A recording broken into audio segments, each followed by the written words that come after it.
In the shadowed halls of the Byzantine Empire, where gold mosaics gleamed with divine light and silk curtains concealed unspeakable secrets, there lived an empress whose very name could make senators tremble and bishops avert their eyes.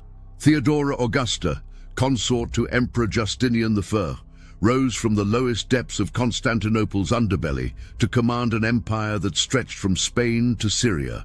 But the path she walked to reach that golden throne was paved with degradation so profound, so systematically cruel, that even hardened historians struggle to reconcile the woman she became with the girl she was forced to be. The year was 500 AD when Theodora first drew breath in Constantinople, daughter to Acacius, a bearkeeper for the Green faction at the Hippodrome.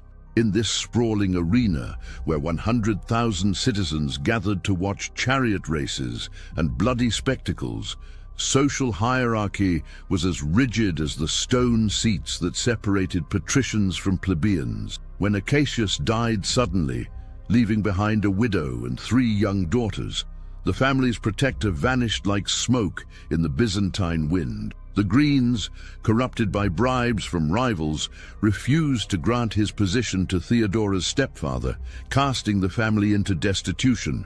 What followed was a descent into the darkest corners of Byzantine entertainment, where the line between performance and prostitution blurred beyond recognition.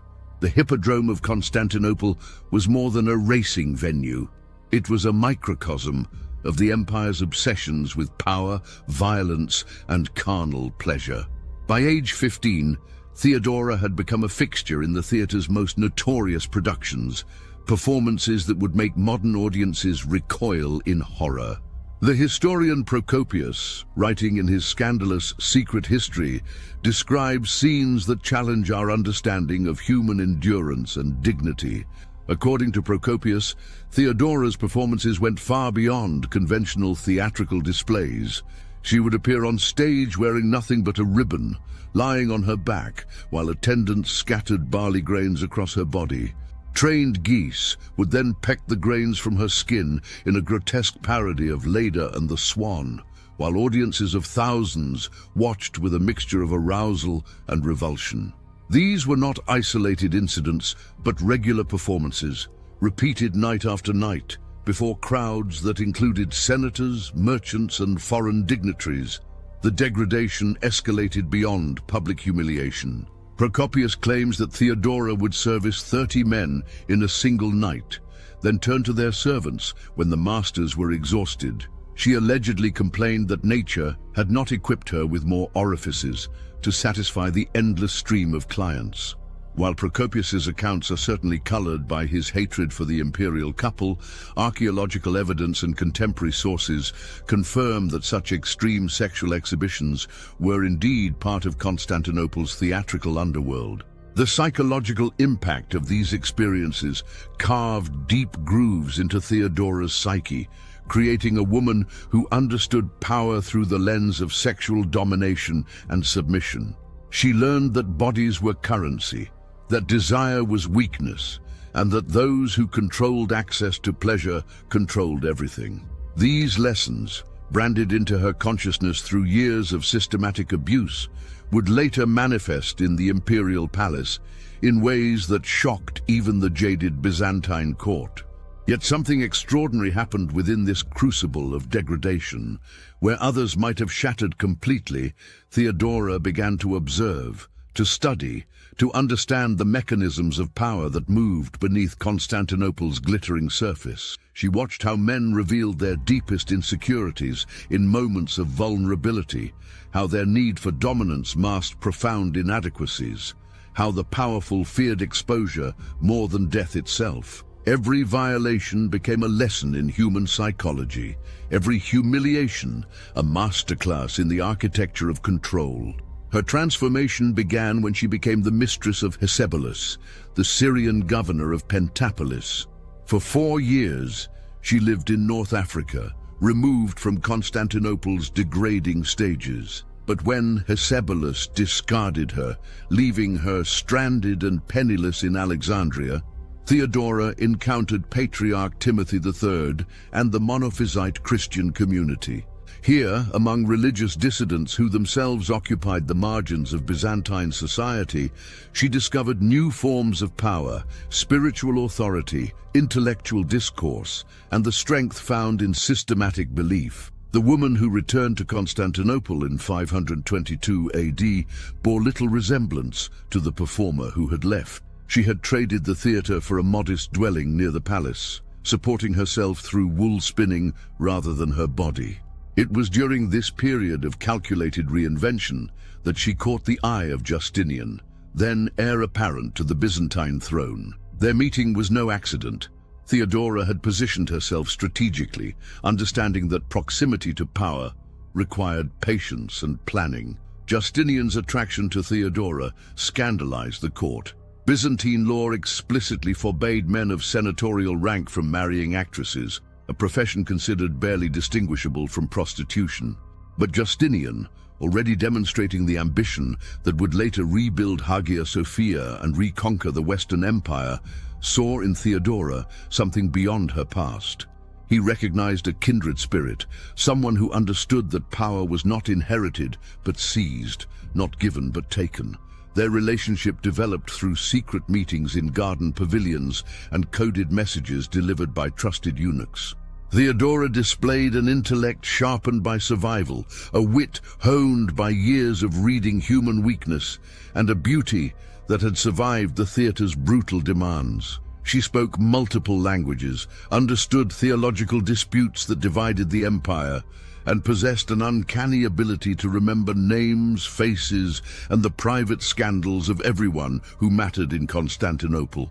When Emperor Justin I died in 527 AD, Justinian ascended to the purple, and Theodora stood beside him as Augusta, Empress of the Romans.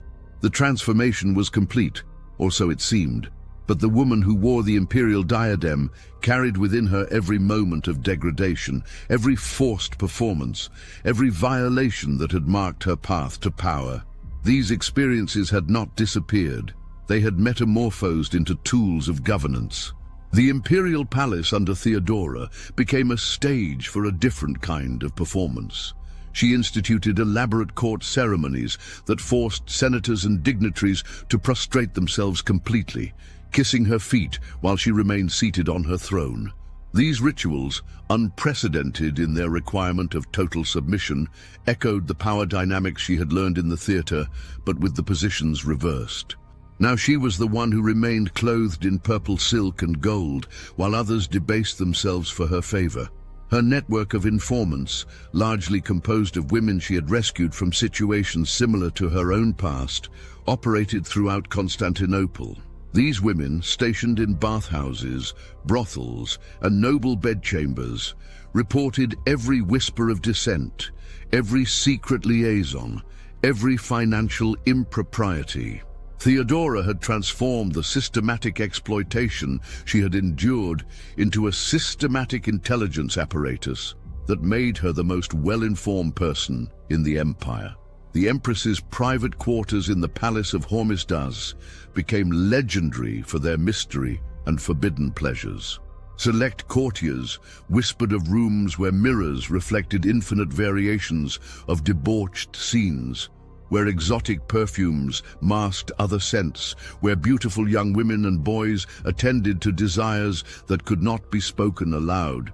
Yet these same chambers also housed Theodora's most revolutionary project, a monastery that she had converted into a sanctuary for women escaping prostitution. This sanctuary, called the Convent of Repentance, represented Theodora's most complex psychological projection. She gathered hundreds of former prostitutes and actresses, providing them with food, shelter, and religious instruction. But the regime was severe. The women were forbidden to leave, forced to abandon all connections to their former lives, required to spend their days in prayer and penitence. Some contemporary accounts claim that several women threw themselves from the convent's walls rather than endure this gilded imprisonment. The contradiction embodied Theodora's fractured psyche. She simultaneously saved and imprisoned these women, liberating them from sexual exploitation while subjecting them to another form of control. She could not bear to see others suffer as she had suffered, yet she could not conceive of freedom outside the structures of domination she had internalized. The convent became a monument to her trauma, a place where salvation and subjugation intertwined inseparably. Theodora's influence on imperial legislation revealed similar paradoxes. She championed laws that protected women from forced prostitution, that granted them greater rights in divorce proceedings, that punished rape with death. Yet she also orchestrated the destruction of political enemies through sexually charged accusations, using the very stigmas she had fought against as weapons when it served her purposes. She understood that in Byzantine society, sexual shame was a political tool more powerful than any sword. The year 532 AD brought Theodora's defining moment. The Nika riots had erupted, threatening to topple Justinian's regime. As the palace burned and rebels proclaimed a new emperor in the Hippodrome, Justinian and his court prepared to flee. It was then that Theodora rose in the imperial council, delivering words that would echo through history. She declared that purple made the finest burial shroud, that imperial power was worth any risk, that she would rather die as empress than live as a fugitive. But beneath the famous rhetoric lay a deeper truth. Theodora was returning to the Hippodrome, not as a performer but as an empress, not as victim but as executioner.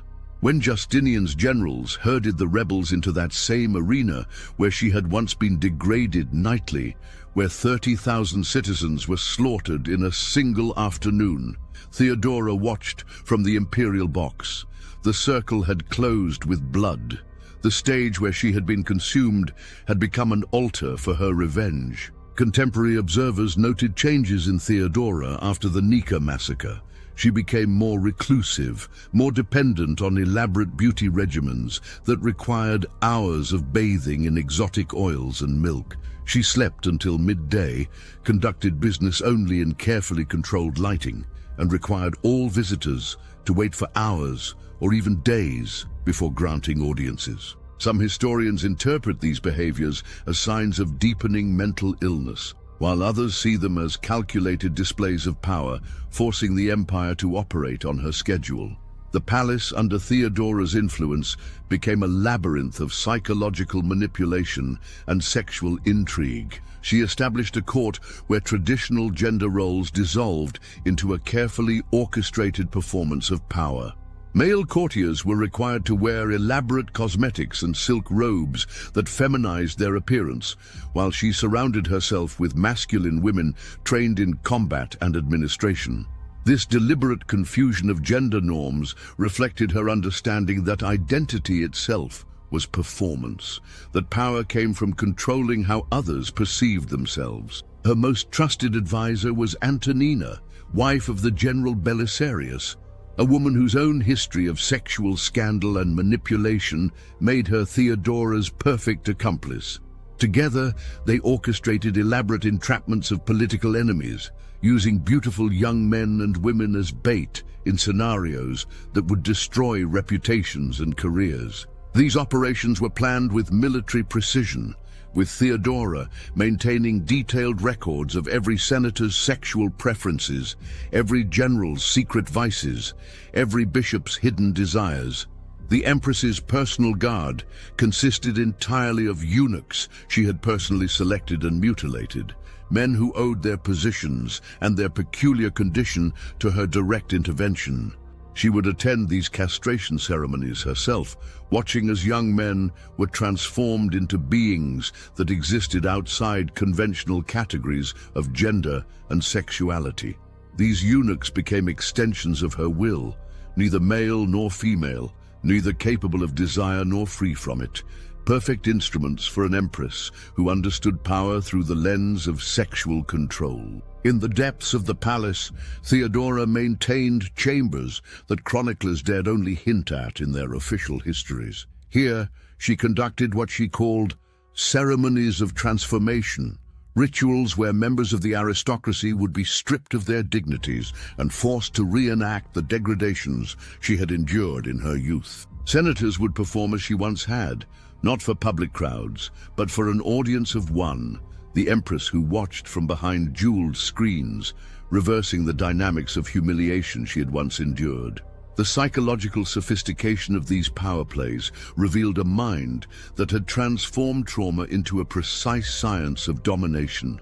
She understood that breaking someone's spirit required not just physical degradation, but the systematic dismantling of their sense of self. She would elevate individuals to positions of tremendous authority, allow them to taste power and luxury, then destroy them utterly when they had the most to lose. This pattern, elevation, seduction, destruction, became her signature approach to maintaining control. Documents discovered centuries later in monastery archives suggest that Theodora maintained correspondence with practitioners of ancient mystery cults, particularly those that blended sexuality with religious ecstasy. She allegedly sponsored secret gatherings where Christian liturgy was perverted into ceremonies of sexual initiation, where the consumption of bread and wine was accompanied by acts that would have been considered blasphemous by any orthodox interpretation. These rituals served dual purposes, binding participants through shared transgression while providing Theodora with additional leverage over the empire's spiritual authorities. Her influence extended into the most intimate aspects of court life. She instituted regulations governing the sexual conduct of palace servants, requiring detailed reports of all liaisons, approved or otherwise. She maintained a registry of virginity among the young women of noble families, using this information to arrange marriages that would advance her political agenda. She even regulated the prostitutes of Constantinople, not to protect them, as her public laws suggested, but to transform them into an intelligence network that reported directly to her through intermediaries who had once shared their profession. The empress's own sexuality remained a source of speculation and fear throughout Constantinople. While her public persona emphasized her role as Justinian's devoted wife, rumors persisted of private arrangements that satisfied appetites supposedly developed during her theatrical years. Young women disappeared into her private quarters for days, emerging changed in ways they would never discuss. Beautiful boys from distant provinces arrived at court and were never seen again, their families compensated with gold and warned into silence. Perhaps most disturbing was Theodora's treatment of her own daughter, born during her years as a courtesan before her marriage to Justinian. This child, whose very existence threatened the carefully constructed narrative of imperial dignity, was raised in isolation, educated in the same arts of manipulation and control that had defined her mother's rise to power. Some accounts suggest that Theodora used her own daughter as an instrument of seduction and blackmail, creating a dynasty of psychological manipulation that would outlive the empress herself. Her relationship with Justinian evolved into something that defied conventional understanding. They were partners in governance, with Theodora often contradicting the emperor's decisions publicly to create the illusion of choice, while privately coordinating their strategies. They were also, according to court gossip, participants in elaborate private rituals that blended sexuality, power, and religious mysticism in ways that would have horrified Orthodox Christians and pagans alike. Theodora's theological interventions demonstrated her complex relationship with institutional power. She protected Monophysite Christians against Orthodox persecution, not from genuine religious conviction, but because she understood the power of being patron to the persecuted. She had learned in the theater that those who control access to mercy control loyalty more surely than those who wield only punishment. The Empress's final years were marked by increasing paranoia and bizarre behaviors. She ordered the construction of underground chambers beneath the palace, where she could retreat from imagined threats. She became obsessed with preserving her beauty, employing physicians and alchemists who promised eternal youth through treatments involving rare minerals and organic substances best left unspecified. She conducted elaborate spy operations against her own ladies-in-waiting, testing their loyalty through increasingly extreme demands. Her death in 548 AD, likely from cancer, though some suspected poison, left Justinian a hollow man. He would rule for 17 more years, achieving military victories and legal reforms, but courtiers noted that something essential had departed with Theodora. The empire had lost not just an empress, but a force of nature, someone who had transformed personal trauma into political power on a scale previously unimaginable.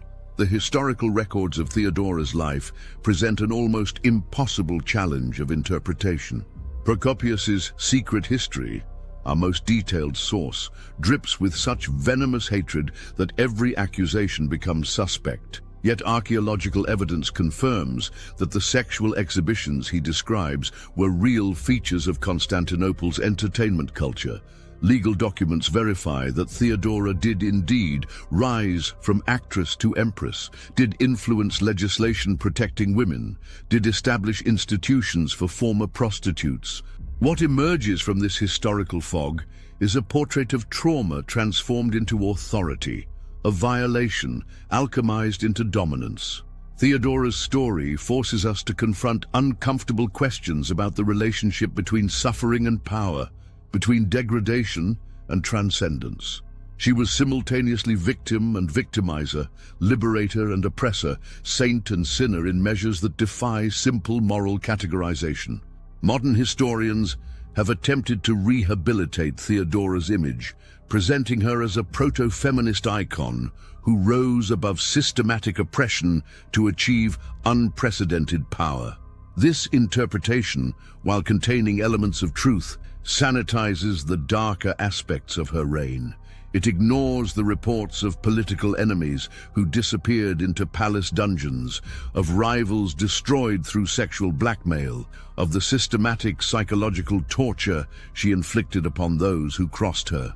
Other scholars focus on Theodora as a case study in complex post-traumatic stress disorder, viewing her behaviors through the lens of psychological damage. The elaborate court rituals, the need for control, the simultaneous protection and imprisonment of vulnerable women, all these can be read as symptoms of a psyche attempting to master experiences that had once mastered it. This interpretation explains much, but risks reducing a complex historical figure to a clinical diagnosis. The truth likely lies somewhere between hagiography and demonization.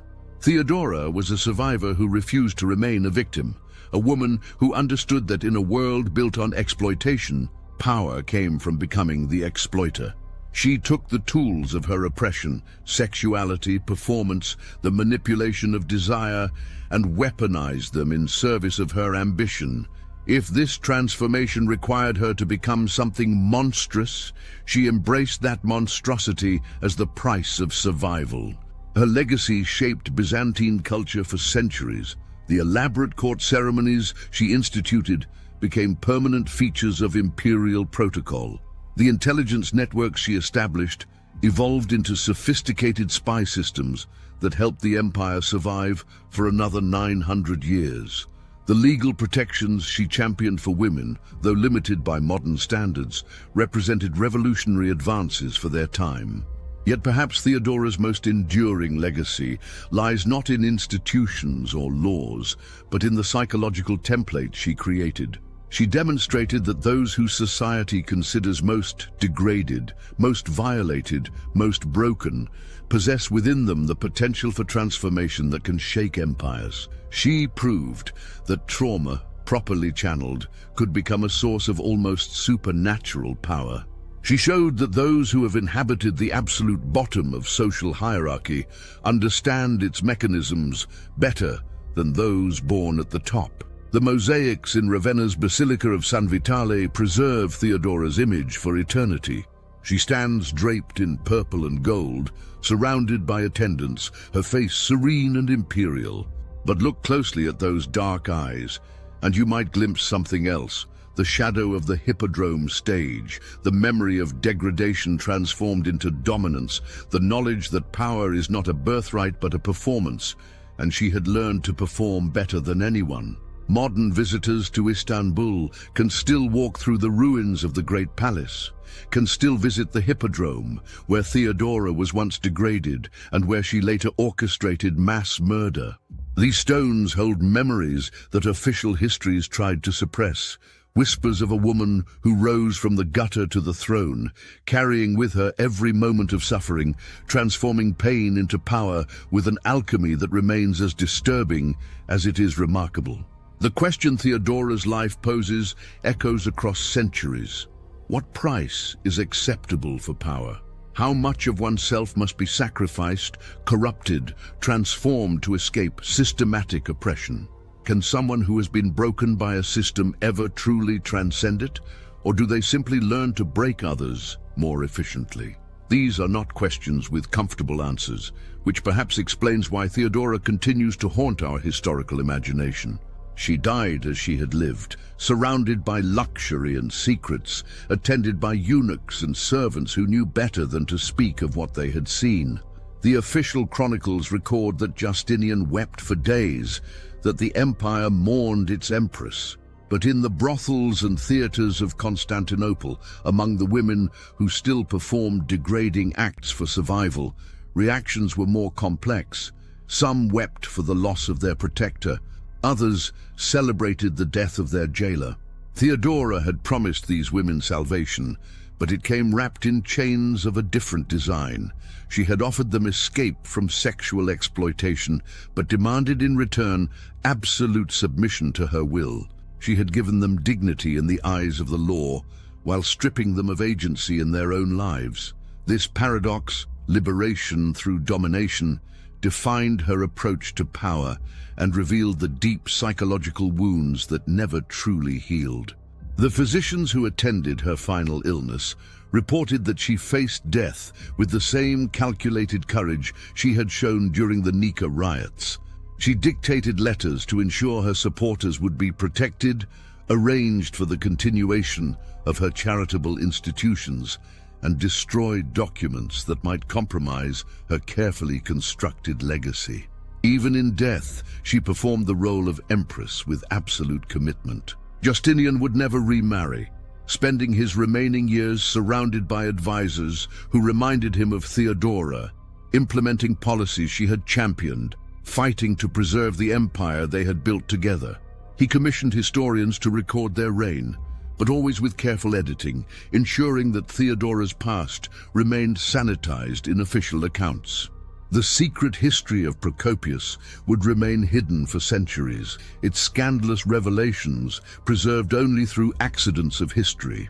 When archaeologists excavate Byzantine sites today, they occasionally find artifacts that hint at the complex reality of Theodora's world: lead cursed tablets invoking her name, jewelry that matches descriptions of her legendary collection, fragments of silk that might have draped her body.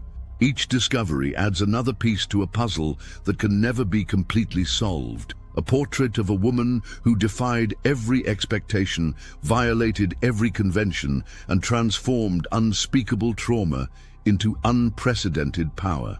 The story of Theodora forces us to confront the darkest aspects of human nature, not just the capacity for cruelty and exploitation, but the ways in which victims can internalize and perpetuate the very systems that destroyed them. She was not a simple villain or hero, but something far more disturbing, a mirror reflecting the corrupt mechanisms of power that define civilization itself. In the end, Theodora's life stands as a testament to the human capacity for transformation. However twisted that transformation might be, she took the worst that Byzantine society could inflict upon a woman and transformed it into the tools of empire. She converted sexual degradation into political domination, personal trauma into institutional power, individual suffering into systematic control. If this transformation required her to become something that violated conventional morality, she accepted that violation as the cost of transcendence. Her story resonates particularly in our current moment, as we grapple with questions of trauma, power, and survival in systems designed to exploit the vulnerable.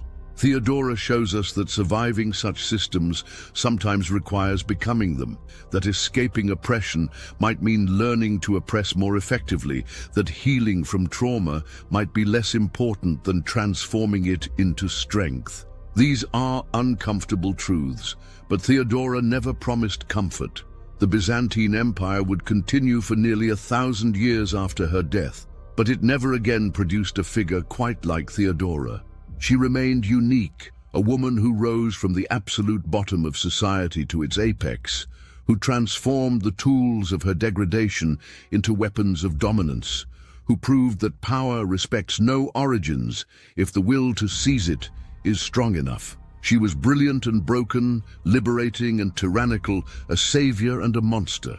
Modern psychology might diagnose her with any number of conditions: complex PTSD, borderline personality disorder, antisocial personality disorder. But such clinical language fails to capture the raw reality of what Theodora represented. She was trauma incarnate, sitting on the throne of the most powerful empire of her age, wielding suffering like a scepter, transforming pain into policy. She was proof that humans can survive almost anything, but that survival might require becoming something almost inhuman. As we close this dark chapter of Byzantine history, we're left not with answers, but with questions that claw at our comfortable assumptions about power, morality, and human nature. Theodora's life asks us whether it's possible to escape systemic oppression without perpetuating it, whether power can ever be wielded ethically by those who gained it through suffering, whether transformation and transcendence are worth any price. The Empress who began life as a bear-keeper's daughter, who endured degradations that would break most spirits, who rose to command an empire that stretched across 3 continents, leaves us with a legacy as complex as it is disturbing. She proved that the human capacity for transformation has no limits, but she also demonstrated that transformation is not always redemption. Sometimes it's simply survival elaborated into dominance, trauma refined into authority, suffering crystallized into power. In the great basilicas of Constantinople, now Istanbul, traces of Theodora's influence still linger. The protocols she established, the laws she influenced, the institutions she founded, all persist in various forms. But more than these tangible legacies, she left behind a story that continues to disturb and fascinate, a narrative that refuses simple interpretation, a life that demands we confront the most uncomfortable aspects of power and survival. Theodora died on June 28, 548 AD, but in a sense she never truly died. She lives on in every story of transformation through trauma, in every narrative of power seized from the margins, in every example of victims who become victimizers in their quest for control. She remains immortal not as a saint or a sinner, but as something more complex and troubling, a reminder that humans are capable of anything, including transforming the worst experiences imaginable into the foundations of empire. The final word on Theodora can never be written, because she represents questions that each generation must answer anew. How do we judge those who survive the unsurvivable? How do we evaluate those who escape oppression by becoming oppressors? How do we understand those who transform trauma into triumph, even when that triumph comes at terrible cost? These questions have no easy answers, which is perhaps why Theodora's dark star continues to burn in the constellation of history. She was the prostitute who became empress, the victim who became victimizer, the broken woman who rebuilt herself into something that could break others. She was Theodora Augusta, and 1,500 years after her death, we still struggle to understand what she represents about the human capacity for transformation, survival, and the terrible prices we sometimes pay for power. Her story is not one of inspiration or caution, but something more complex, a mirror held up to the darkest mechanisms of human society, reflecting truths we might prefer not to see. The Byzantine Empire fell in 1453, but Theodora's legacy endures. In every story of survival through unspeakable circumstances, in every narrative of power seized from the powerless, in every example of trauma transformed into authority, we see her shadow. She remains proof that humans can survive anything, transform anything, become anything, even if that transformation requires embracing the monstrous, even if that survival demands becoming the very thing that once sought to destroy us. This is the legacy of Theodora, the bearkeeper's daughter who became empress, the performer who directed the greatest drama of her age, the broken woman who refused to remain broken, choosing instead to break the world to her will. Her story is not comfortable, not inspiring in any conventional sense, but it is undeniably, horrifyingly, magnificently human. And perhaps that's the most disturbing truth of all, that Theodora, in all her complexity and contradiction, her brilliance and brutality, represents not an aberration of human nature, but its fullest, most terrible expression.